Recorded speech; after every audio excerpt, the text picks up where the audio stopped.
So, Hi, everyone. hi. I feel like I Hello. said that weird. Hold on. Ready?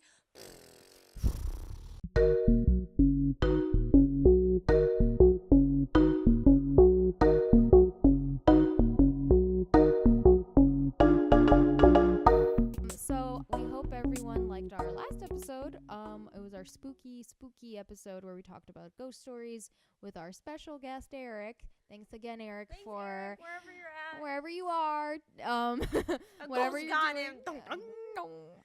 But yeah, so thanks for that. And again, if we are available on, you can listen to us on Anchor, and you can also listen to us on Google Podcasts and iTunes, and honestly, wherever you find podcasts, pretty much. Welcome to the Kiss Off.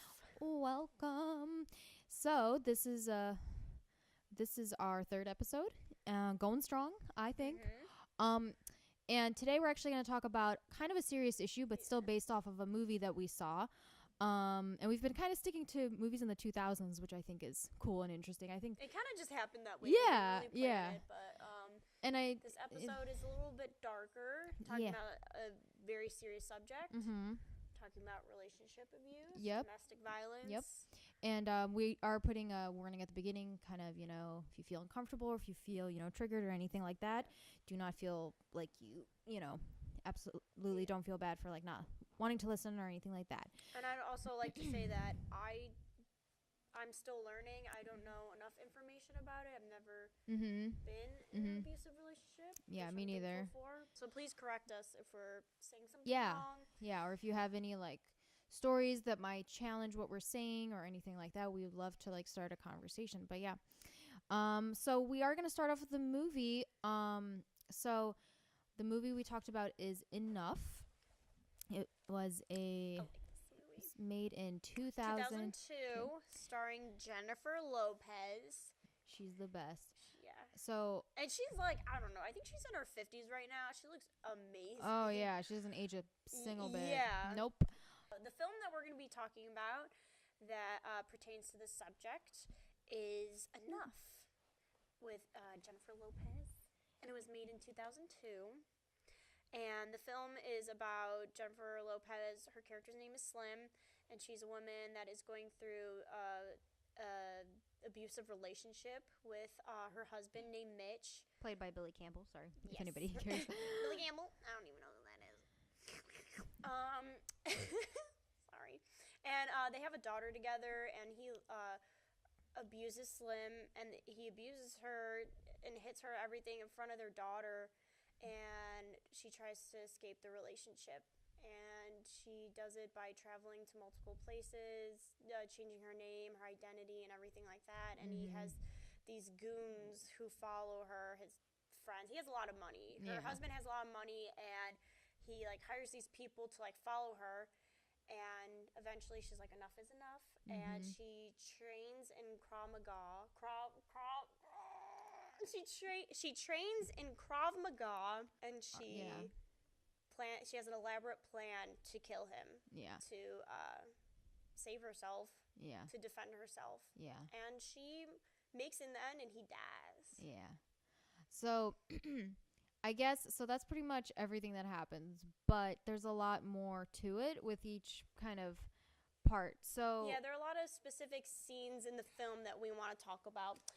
More flower fell. So as far as the first like quarter or half of the film goes, I would say it is a really, really clear, accurate representation of, from what I've learned, are the cycles of domestic abuse. I took a women in crime class my senior year that was it was like a criminology course, and our teacher really taught us like the ins and outs about it, and like it was very interesting to learn about like the how domestic abuse works, and basically the way a victim kind of stays trapped in the relationship, and the way she begins to feel out of like her own control. It feels like there's no way out. Is by when the abuser, usually a man in a married relationship, uses different forms of control. So that can be through financial means, it could be through isolating her from her friends and her family, and it could be through just like general one thing we even learned was just male privilege, and I think his male privilege in this movie is the fact that he has money, and he kind of always uses the argument of like, well, I'm the one with the money, I'm the one with the power, I'm stronger. So I think that was really interesting. And yeah, did you think the same thing kind of? Oh yeah, I thought the same thing, and I thought it was just like the man's need for power, because that's what men have been taught since the dawn of time, that like, I'm the one with power. But I want to talk about the 4 stages of an abusive relationship that we saw in the film, but also psychologist Lenore Walker. Is that how you pronounce her name? I think so. She talks about the cycle of abuse. And the first stage is the tension building stage. And this is when stress and strain begin to build between a couple before an abusive act occurs. So that would be definitely when she so there's a scene where she starts to notice that there was something weird. Like, I think there's just like little signs where he's like busier than usual going out, and that causes tension. Yeah. And then she finds out he's cheating on her, and his reaction to her finding out is like, this is a good thing. Now you can just be okay with me cheating on you because I'm a man and I have needs. So this guy's a class act. Yeah, and it's also emotionally abusive too. Oh yeah. It's like telling her that she's not enough. Yeah. So it's just right away goes into it. But yeah. Go on. And then the second stage is incident of abuse stage, and this is when the act of violence takes place. So this is when the victim, Jennifer Lawrence, Jennifer Lopez. I knew I was gonna say. I was like trying in my mind. I'm like, don't say Jennifer Lawrence. It's similar. But this is when Jennifer Lopez, I guess well, she's trying to stand up for herself and confront him. Yeah. And so she pushes him to the edge, and he attacks her, and this is the first attack and everything like that. And so this is where the abuse takes place, and it happens multiple times in the film. And there's even one point where she goes and meets up with his mother, and she's like, "Oh, it's his mother?" Yeah. Oh, I thought it was her mother. I thought it was his mother. I don't remember. Oh, no, it was his mother, because she was like, what did you do this time? Because she's making a point that he has abused other people in the past. He's known for being physically abusive. Oh, you're so right. You're right. Okay, I mixed that up. Yeah. So it's like she's blaming the victim. Yeah.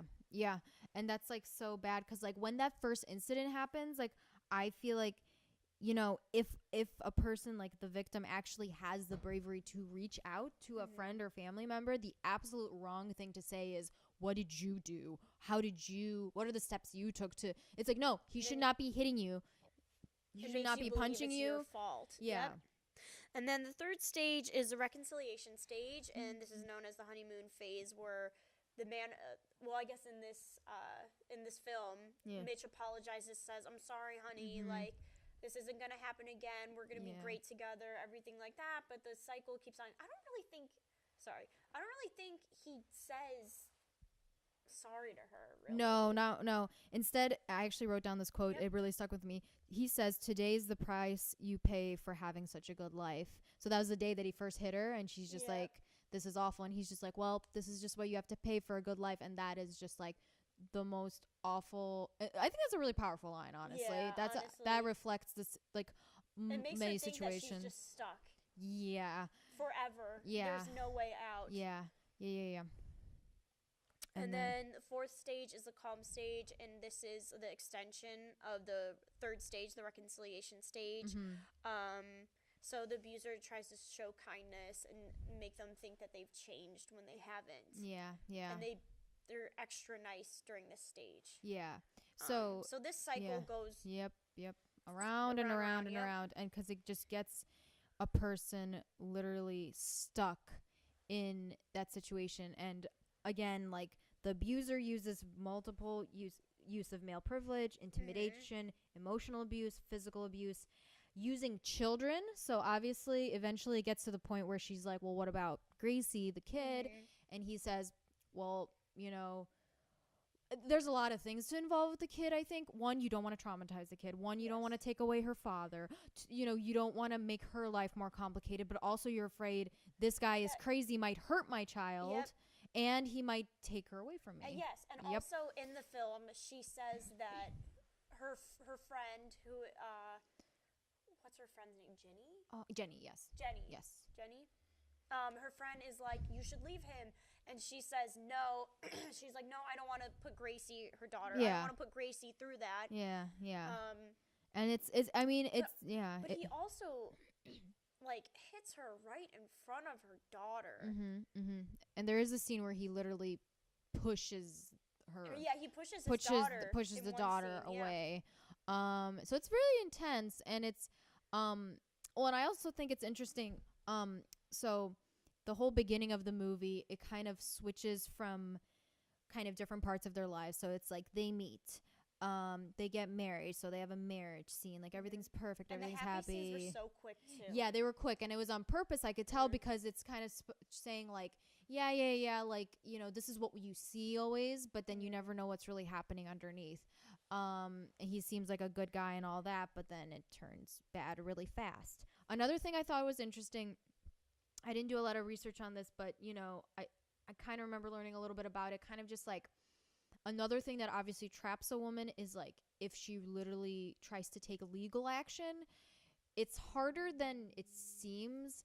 Well, do you remember the scene where she goes to the police the first time? I do not remember that. Okay. I remember the lawyer part. Yeah, so that stuck with me because she goes to the police, and this is like I think after like basically the first incident, and the police officer, and she's like asking kind of in third person, like, what would my friend have to do if she was trying to get away from her husband, etc., etc. And the police officer's like trying to explain it to her, and it's a really interesting scene because it was very realistic. Like she was asking very real questions that I think any woman would ask in that situation. Like she was asking like, well, how does the restraining order work? How is that piece of paper going to do anything? What if he doesn't listen to the restraining order? And it's like, really, I think we don't think about that because we think, okay, get a restraining order. It's like, well, they could just break it, especially if it's a person who's unstable like this guy was. And also in the film, her husband is so wealthy and he has so much power financially that like, who knows what could happen. Yep. So that's like, I like how the movie addresses that. I like how it's not like she doesn't try to get away. It's not like she tries to take the easy way, like quote unquote of. She tells her friends. She tells her. She does father, everything right. In fact. Yeah, she tells her father what happened. She goes to the police. Eventually, she tries to get a lawyer, and then that scene I want to talk about. Because, so that's later in the film. Where she already relocated. Advice. I think she tries to. She's just asking, what can I do to probably get custody of her daughter, full custody, and to get a restraining order. And he's like sympathetic with her, but he says that like she cannot be legally protected, and I just kind of am confused about that. Yeah, well, there's just like a lot of like, I guess, I don't know. I guess there's just like a lot of like details that go into it that we don't really think about. I don't know if that's like the film just maybe brushing over the details a little bit and maybe rushing through it. Yeah, to try to have that ending. To have the dramatic ending that it does. And for the record, I really do like the dramatic, and we're going to get to it and talk about it. I really do like the dramatic ending. I like it. But I also like, it's good to kind of talk about like, well, what are the is it realistic or not? Exactly, yeah. I was just about to say, like, I love this scene. I love that, like, she like trains in Krav Maga and like tries to get her power back. And is it realistic? I mean, who knows? Probably. I mean, it could be, but I guess the unrealistic part is her literally going after him like an assassin. Exactly, like having a way to like sneak into his house.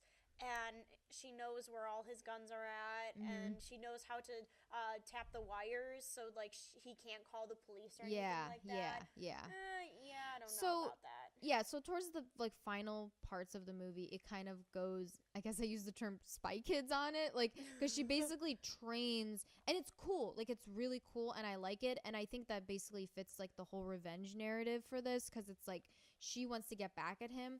And I think the way the narrative goes, how we're supposed to see it, is like she tried everything. She reached out to her parents. She relocated twice. She tried to take legal action. She tried this and that, and he kept finding her, and they had scenes of him like almost taking their daughter, almost hurting their daughter, almost all of that is just trying to say like she was forced to go to that extreme.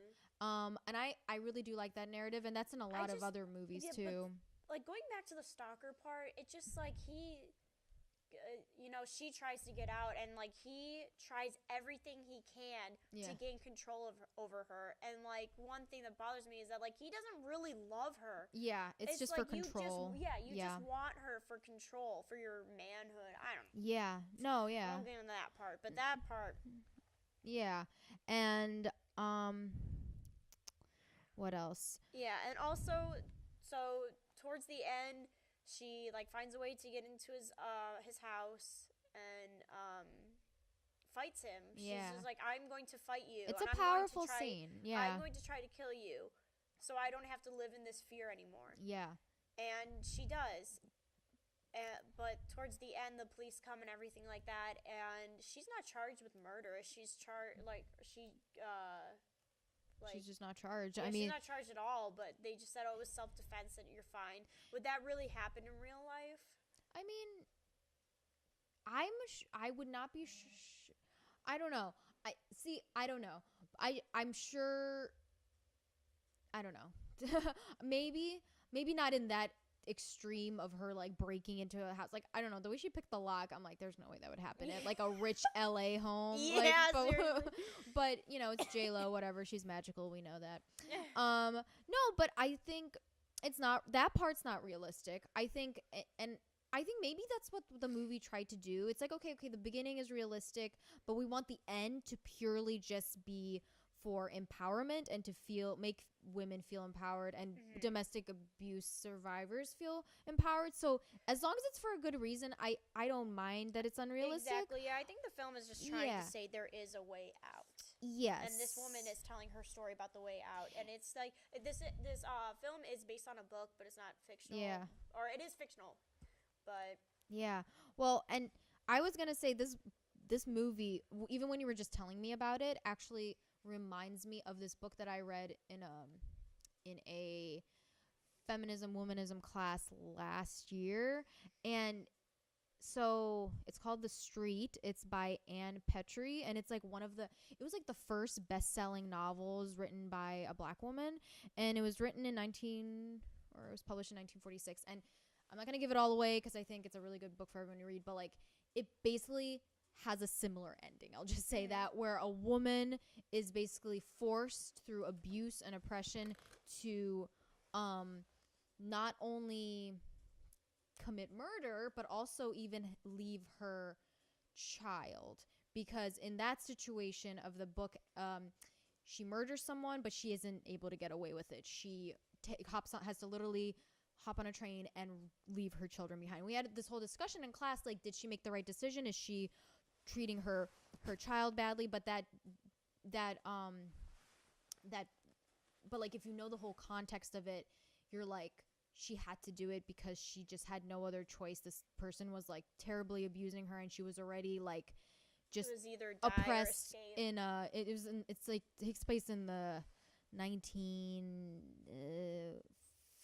20s, maybe, I think 1920s, when, you know, it was very, you know, she was in a very like, you know, low income neighborhood. She was like struggling to make ends meet, and then she gets like basically screwed over by this guy, beaten by this guy, and she just lets it out.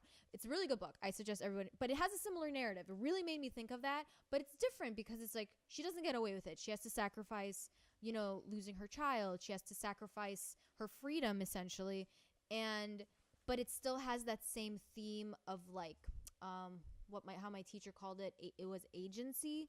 So like it's her reclaiming her agency, and even though it's in a very radical way through murder, like, because you think about like murder is like the number one thing in our society where we're like, hell no, do not do that, you know. But when it's when it's put in these certain contexts, we're like, well, that might be the only way out. And I think that's why it's such an interesting concept, whether it's in this movie or in that book. Like, it's like, you know, of course, like, we don't want that to be the first thing we go to, but if they're pushed to the limit, and that's why, I don't know, that's why I think those storylines are quite interesting.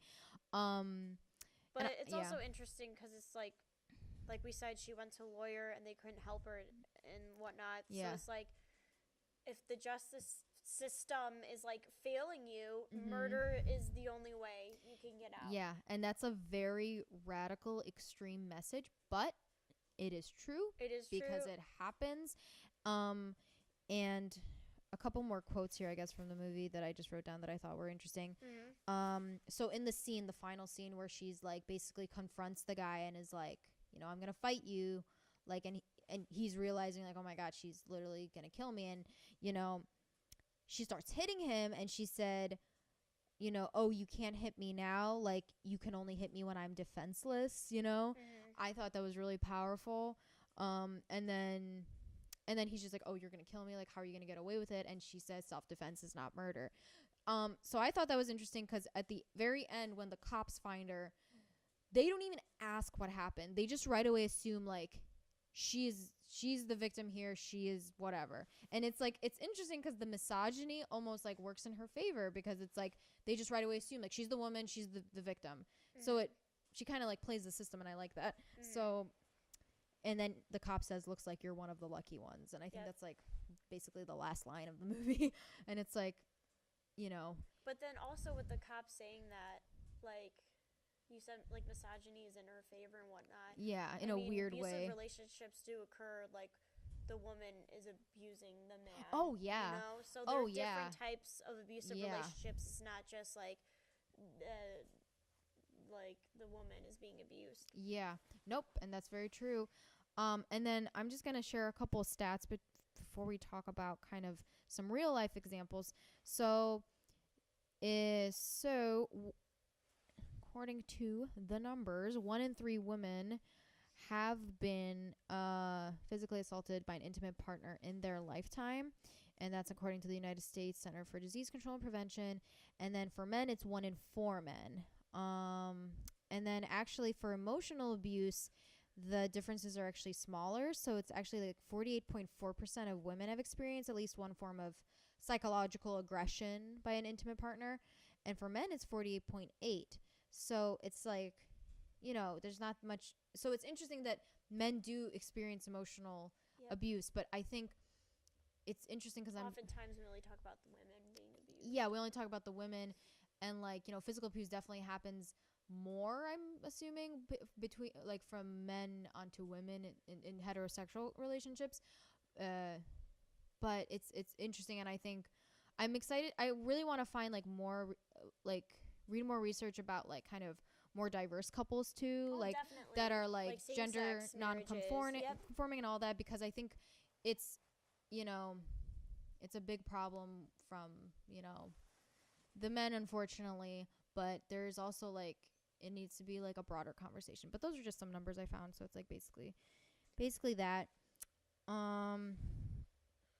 And it's weird that we chose this movie right around the time that there was a recent story that happened here in Cleveland. Nicole, do you want to share? Yes. In late November, he was a recent judge. His name is Lance Mason. He killed his wife, Aisha Fraser, and this is not the first time he has abused his wife. He abused his wife in 2014. He punched her 22 times in the face, fractured a bone in her face, and he did this in a car while his 2 children, were in the back seat. And 2 days later, she filed for divorce, and she filed a restraining order against him. He was supposed to go to he was arrested in 2014, but he was supposed to be in jail for about 3 years, and they took him out within 9 months. And he was he had an early release in June 2016, and then he was prohibited from having any contact with his ex-wife, and she had to go through reconstructive facial surgery. Mhm. But the biggest thing about this story, though, Mhm. is that even though he abused his wife in front of his children and she filed a restraining order, he still Mhm. had got overnight custody Mhm. of his children. Really? And the city Wow. hired him in Yep. 2017 That's what I as was. a minority business development administrator. By Frank Jackson, who Yeah. is the mayor of Cleveland. So people were already up in arms about this, I would imagine, back in 2014 and even 2017. But this blew up, and ultimately, even the reason I heard about it was because a woman is dead. And I think that is just like such a sad reality of domestic abuse. It's like we only really realize, oh my God, this is so messed up when it's too late. Once someone dies. Yep. Another thing, though, that really bothers me too is that even though he was arrested in 2014, he still was collecting his salary Mhm. while he was in jail. And there was a series of court delays. And even when she died, though, the lawsuit was still pending. Really? See, that's wow. Even That's after she died, the after she 2014 died. lawsuit was still pending. That's ridiculous. Sorry, I'm trying to find like some tweets from like people in Cleveland, like journalists, because like basically like this was like people were really talking about this and just how screwed up it was, and Yeah, just and- how but it's a shameful even after thing. the first time Mm-hmm. this happened, he abused his wife. He was still allowed to continue collecting his salary. He was suspended from his job, Mm-hmm. and then they let him out freely Yeah. Yeah. after 9 months. Yeah. So it's just like it's truly And this appalling. woman feels so unsafe. Yeah. And they failed her. The justice system failed her. Yeah. And instead, let him keep a job, and Yeah, they let him keep his job, collect his salary, still have overnight custody of his children, and she felt so unsafe. Domestic violence rates, I should have added this with the previous numbers, are 30 to 50% higher for Black women. And I think that's like a big thing with, I mean, and they're the ones who just like don't get enough like support, and it often like coincides with what's the word, low income neighborhoods not having the right resources.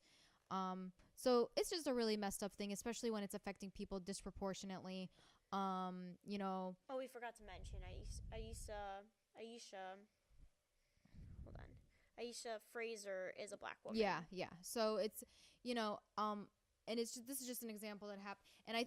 And the tweet I was trying to find really was of people saying like, we need to remember that this is happening everywhere in Cleveland. I mean, obviously for Aisha, but she's this is like finally a story has been told, but there are so many stories that have not been told about abusive relationships. Yeah, and we overlook them a lot, and it's just like it's a sad we sad overlook reality. a lot of these stories. Yeah. And here, so that's like a real story that happened here in Cleveland that people are still kind of grappling with here. It was just a very stark thing that happened. So yeah, he was a former state lawmaker. Now he's definitely not gonna probably get his job back, but it still like came way too late for the woman and involved, and just like and it's just like it just really adds, what's the word, insult to injury, the fact that he was like literally worked in government, and it's like and a lot of people supported him too. Oh yeah, he got from like lawyers and prominent people. Like after the attack, I was reading that they like what do they say here? Yeah. Also, another excuse though was that he was just having a bad day. Oh man. Or he was having a bad moment in his life, because they said that his house was flooding, and also when he did beat his ex-wife in the car, they were leaving his aunt's funeral, but that's no excuse. No. They're trying to make No. excuses for him. No, that's not an excuse. None of that is an excuse, and that's how like the cycle continues, because people keep making excuses for people, and it's just like absolutely unacceptable. Um and then so we also just want to talk about you know, I personally have never even I don't even think I've ever had a no, I've never experienced like a friend of mine or anybody going through a domestic abusive relationship. Same. Or even a emotional abusive relationship. Well, maybe like I've maybe, but nothing that's ever gotten like with a close friend or something where I had to step in. And I think oftentimes not only does the person involved doesn't know what to do, but like the people around them don't know what to do, because sometimes, well, my reaction sometimes is like, okay, if my friend ever reached out to me, would I be making the situation worse by telling them? Yeah, or would I know what to do? How can I help this person? Yeah. But it's not easy. Yeah. But there are options for you. Yeah. And so right now I have this website up. It's womenshealth.gov, and it talks about leaving an abusive relationship. It has a bunch of questions that people normally ask, and one of the questions was, who can I talk to about leaving an abusive relationship? You can talk to your friends, your family. If you don't have anyone to talk to, you could try to talk to, if you have children, talk to the principal of the school, teachers. If you are working, you could talk to human resources. And there's also a telephone hotline too. Yeah, we'll add that all in the post. Another incident that was like a real life incident that my boyfriend brought up to us was Kareem Hunt, who is an American football running back, and he's currently not with a team. I think he's like, and he was formerly, I don't know, I forgot. Whatever, he's an NFL star, whatever. I don't need to know that. He's a piece of crap, so I don't care. So basically, he was caught on camera, basically like brutalizing, like punching his wife, and beating her, or maybe it was his girlfriend. I don't know. But this quote from the article about it was very interesting, and I'm gonna read it. So basically, the guy is still working. His life hasn't really, been that dramatically affected, as far as I can tell. Sports, pundits and everything are just talking about it like, oh, well, who's he gonna be traded to?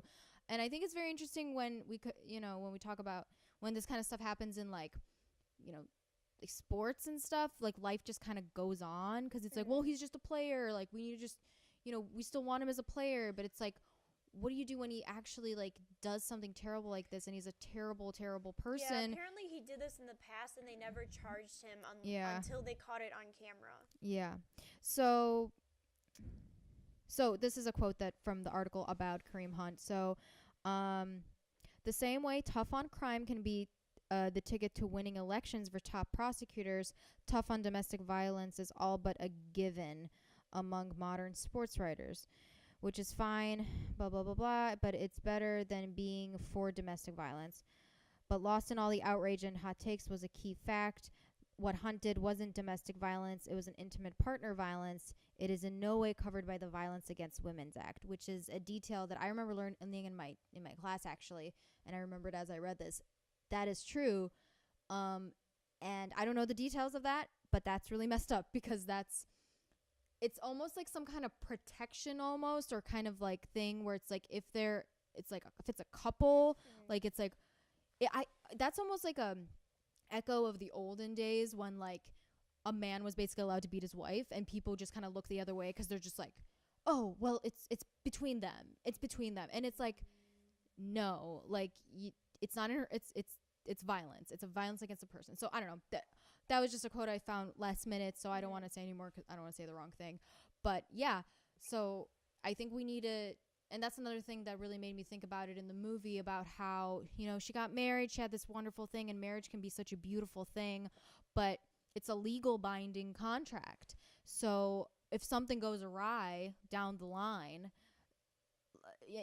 what do? You have Get to a prenup, yeah, girl. you literally Just have kidding. to go through legal struggles and legal hoops to get out of the domestic, like the violent relationships. Mhm. So I think that can, that really reflects like kind of, I don't know, just Yeah, I don't know if I'm saying the right thing here, but like I just always promise to myself though that like no matter if I get married, like if I do get married or if I'm in a relationship with someone, I'm just always making sure that I do not have to rely on anyone yeah, yeah, to be stable, yeah, to be healthy, or yep. anything like that.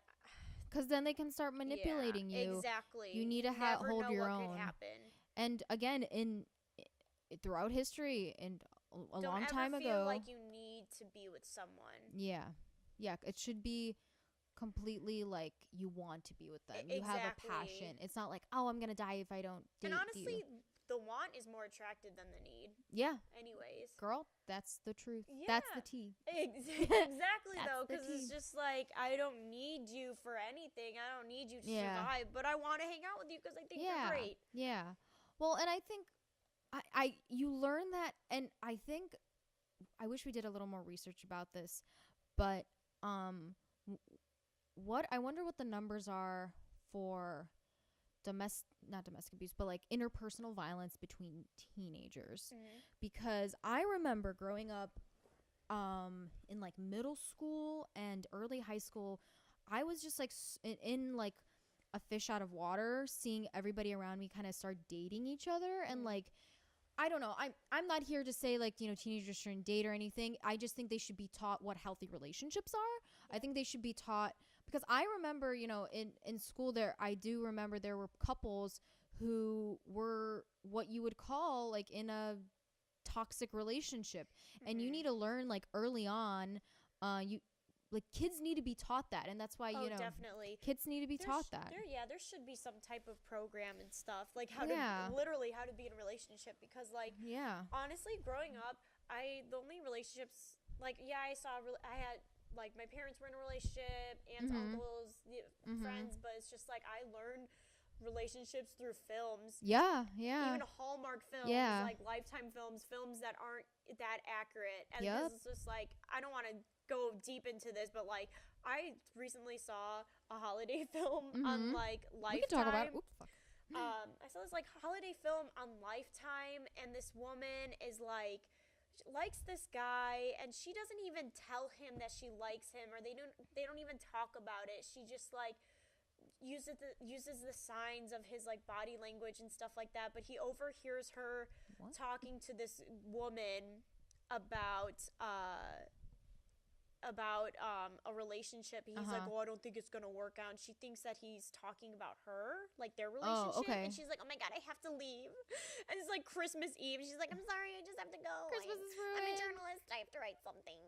Yeah. And then she like runs away, gets on, calls her friend, and she's like, "Oh, he doesn't like me." She's like, "How do you know that?" She's like, "Because he was talking about me to someone else." And she's like, "Do you know it was you that he was talking about?" And she's like, "No, I don't." Yeah. Like, this is so dumb. I just think it's unrealistic too. It's so like unrealistic. And then all of a sudden, her car breaks down and it's snowing and all. Oh, and and let me guess, he shows up. her friend somehow has his number and like calls Oh him my and is like, she's God. stranded somewhere, and he like saves her and stuff like that. And Yeah. he's like, "Why did you leave?" And she's like, "Because you don't like me. I heard you I overheard you talking about me to someone." Yeah, And he was yeah. like, "That's not who I wasn't talking about you." Yeah. She's like, "Wait, you like me?"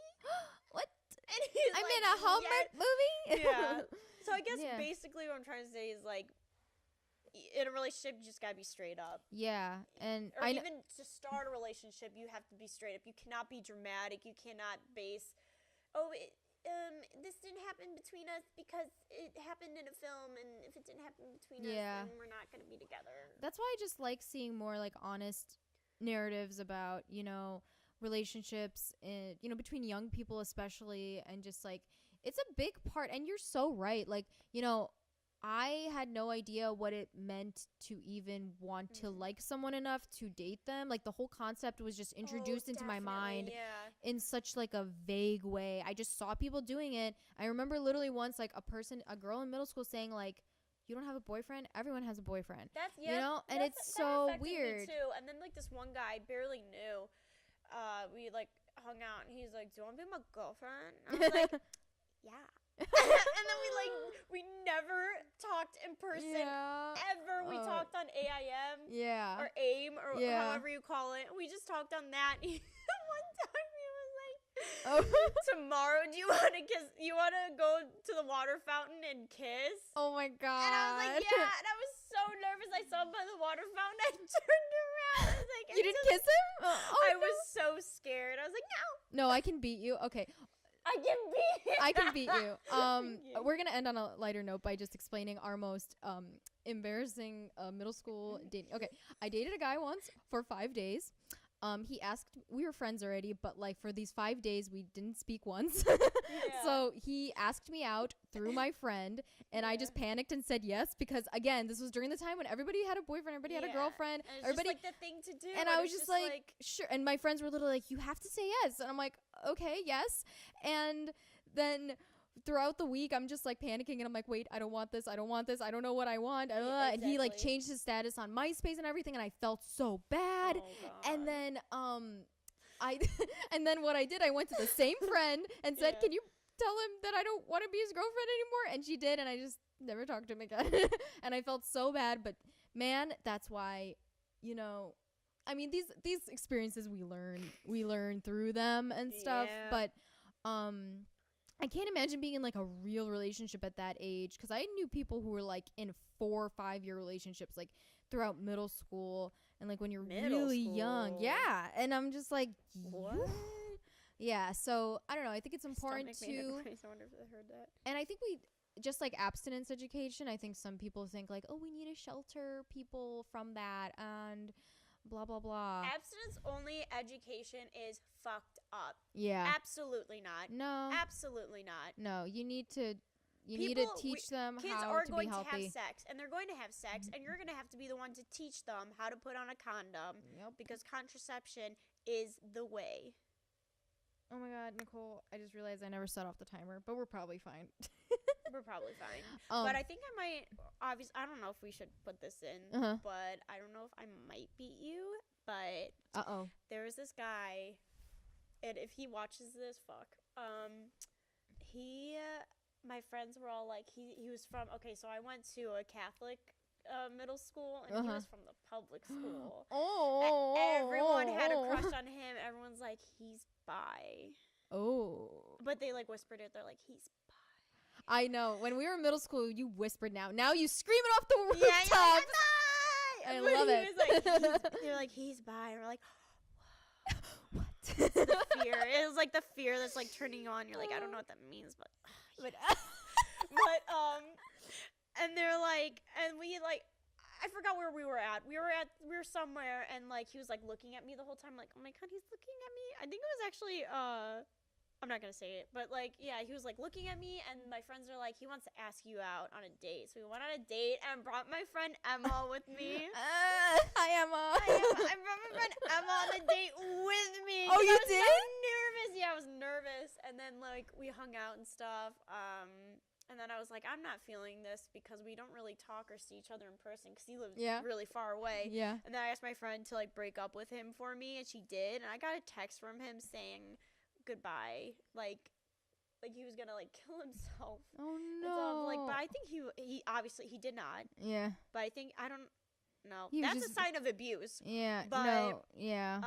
He was just threatening your life. That's a sign of abuse. But I think he was just like throwing it at you. Yeah, he was like a 14-year-old kid who was confused. Yeah, and you guys, and you didn't say exactly how she broke up. It's not like she told him. Oh, that was another story. Oh, we cannot talk about this one because I know he might be watching that one. It's so funny. Okay, no. We should have an episode where we talk about All our embarrassing Yeah. dating moments. Okay, so that's to be continued if you guys are on the edge of your seat listening. Yes. Is there anything else I want to talk about that was like recent This thing is things? falling Oh, apart. here's something I don't know if you heard about this. I think it'll still I'm be breaking this flower plant. this kind of ties in with. This doesn't really tie in with anything, but it's just like recent news. Have you heard that Tumblr is on December 17th banning all adult content off? I'm kind of pissed off about that. Oh yeah, a lot of because people are. like there's a lot. There was we all watch porn. We Nicole! Pornhub. You are lying. Stop filling We this porn. room with lies. We porn. Fight you. Okay, Or but whatever. seriously Yes. though, Yes. there was a lot of really nice content that Yeah. was like female friendly, where like I didn't have to like filter through things on like Pornhub. Yeah. You know what I mean? Like I saw really Yeah. nice women friendly things where like men went down on women and women Yeah. looked like they were really enjoying it and they weren't dying and choking on a dick. Yeah.